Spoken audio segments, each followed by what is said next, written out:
Bonjour, bienvenue à Mishnah Yomi en français. Aujourd'hui, on va discuter un cas que quand quelqu'un il serait pas obligé de lire le chemin.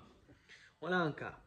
Khatan patur mikriyat shema belayla rishon harishon ad motzei Shabbat. Un khatan, un nouveau marié, qu'il a marié une vierge, il n'aurait pas besoin de faire le shema de le premier nuit de son mariage jusqu'à motzei Shabbat, samedi soir d'affilée, le prochain. Im lo asa maaseh. S'il n'a pas encore fait l'acte, le maaseh qui consume le mariage pour être avec sa femme le premier nuit, si c'était une vierge.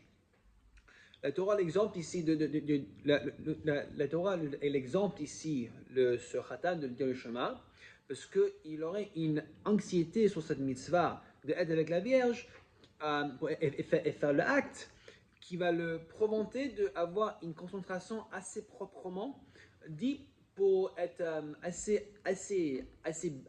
assez bonne concentration pour pouvoir penser sur les significances de les mots de le chemin. Et on sait que si tu n'aurais pas l'occasion d'avoir une concentration assez pour bien concentrer sur la significance de les mots de le chemin, tu ne serais pas Yotzei de Chova.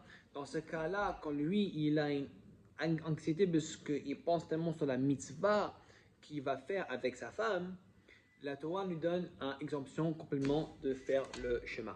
Mais quand même, il y a un Tana. Le Tana, c'est les Tanaïm, c'est les maîtres de l'époque du Mishnah, avec une histoire de qu'est-ce que lui il a fait quand cette situation s'est arrivée.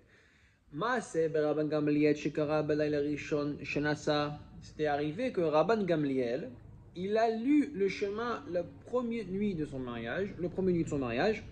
Amrou lo talmidav, ses étudiants lui ont dit, lo lemad rabbeinu shechatan patur mikriyat shema balayla rishon. Notre maître, je ne sais pas enseigné que le khatan il est patour et il n'a pas d'obligation de lire le shema le premier nuit de son mariage. Amar lehem, ils lui ont répondu. Ils ont répondu.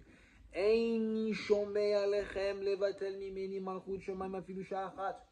Je ne vous écouterai pas de m'enlever moi-même de la royaume d'Hachem, de Shamaim, pour même un moment. Pour dire que Rabban Gamliel est d'accord avec eux que la vérité, il n'avait pas d'obligation de le faire, mais quand même il a décidé de le faire. Pourquoi? Parce qu'il ne voulait pas perdre l'opportunité de déclarer sa loyauté à Hachem pour même une seule nuit. Et on voit ici que j'aurais pensé dire que un khatan, il serait pas, il n'aurait pas dû avoir une obligation de schéma parce que c'est un cas, genre, c'est interdit de lire le schéma. Mais on voit de cette histoire, c'est pas vrai, c'est pas parce qu'il a une interdit de lire qu'il n'a pas besoin de le dire. Non, en fait, si le khatan il veut que le chemin, on voit d'ici que le khatan il peut le dire. Mais cette preuve est que valable pour un homme de niveau comme Rabban Gamliel, qui c'est un homme qui peut avoir assez de concentration sur les mitzvot sans qu'il soit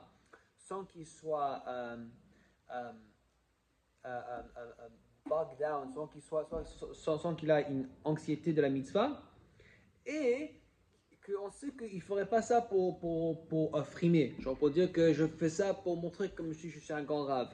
Que quelqu'un comme lui, il n'a rien à montrer, on sait déjà que c'est un grand rave. Maintenant, on va voir cette Mishnah à la prochaine, que comme cette cas avec le chemin le premier soir avec le khatan, Rabban Gamliel à un moment donné il enseigne quelque chose, mais lui il n'agit pas de la même façon comme lui enseigne à ses élèves. Rabban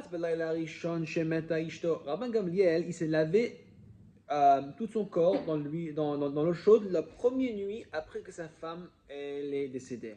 Amrou Tamidav, ses étudiants lui ont dit, notre maître